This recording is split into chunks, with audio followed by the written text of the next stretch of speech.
Pregnant मैं नहीं हूँ, डॉक्टर अंबर है। आपके बेटे ने उन्हें मुल्क से बाहर भेजने के बजाय उनसे निकाह कर लिया and now she is pregnant. Are you sure? तुम्हें किसने बताया? मैं मिलने गई थी अंबर से। ये सारी बात मैं तुम्हारे मुंह से खुद सुनना चाहता हूँ। तुम्हारी हिम्मत कैसे हुई, जुर्रत कैसी हुई इतना सब कुछ करने के लिए? और तुमने मुझे बताया भी नहीं उस लड़की के घर चली गई।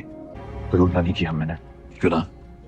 माय फुट, बुलाओ उसको कल यहाँ। नहीं प्लीज प्लीज शाहनवाज, वो इस घर में नहीं आएगी। मैं डिवोर्स के पेपर्स रेडी कराता हूँ और जिस खामोशी से तुमने निकाह किया है उसी खामोशी से तुम इसको तलाक दोगे। तलाक देने के लिए शादी नहीं की मैंने उससे। अब से मामला उसकी मेरी डिवोर्स का नहीं है, उसकी मेरी तलाक का नहीं, मेरा बच्चा इन्वॉल्व है इसमें। Do understand? सब मुझसे कहते थे कि बच्चा पैदा हो जाए तो मर्द के पैरों में जंजीर बन जाती है। मामा सारी जिंदगी मैं ये समझती थी कि वो रिश्ता एक ऐसा जिसमें जंजीर बांधनी पड़े। तुमने तो मुझे गलत साबित कर दिया फैजान, लेकिन अंबर ने तुम्हारे पैरों में जंजीर डाल दी। ना मैं ऐसी शादी को मानता हूँ और ना ही ऐसी औलाद को। मैं मानता हूँ और मेरे लिए इतना काफी है। बाप की मेहनत पर बनाए हुए कारोबार पर बैठकर ये सब करना बहुत आसान है। बाहर कदम निकालो, मैं देखता हूँ ये औरत तुम्हारा कितना साथ निभाती है। शाहनवाज, आपको इस मसले का ये हल नजर आ रहा है? मिलवाओ मुझे उस लड़की से। अब क्या चल रहा है तुम्हारे और सलमान के बीच में? मेरी शादी वाले दिन से तुम लोग इतना ऑफ क्यों बिहेव कर? कुछ नहीं, बस काम की वजह से स्ट्रेस्ड है वो। अच्छा वो घर चला गया, अब थोड़ी स्पेस मिल जाएगी। मुझे बात सिर्फ इतनी सी नहीं लग रही है। हम बचपन से साथ ही बड़े हुए हैं, मैं तुम्हें बहुत अच्छे से जानती हूँ। हर वक्त परेशान रहती हो, शक्ल उतरी हुई रहती है। हॉस्पिटल की वजह से कोई परेशानी है?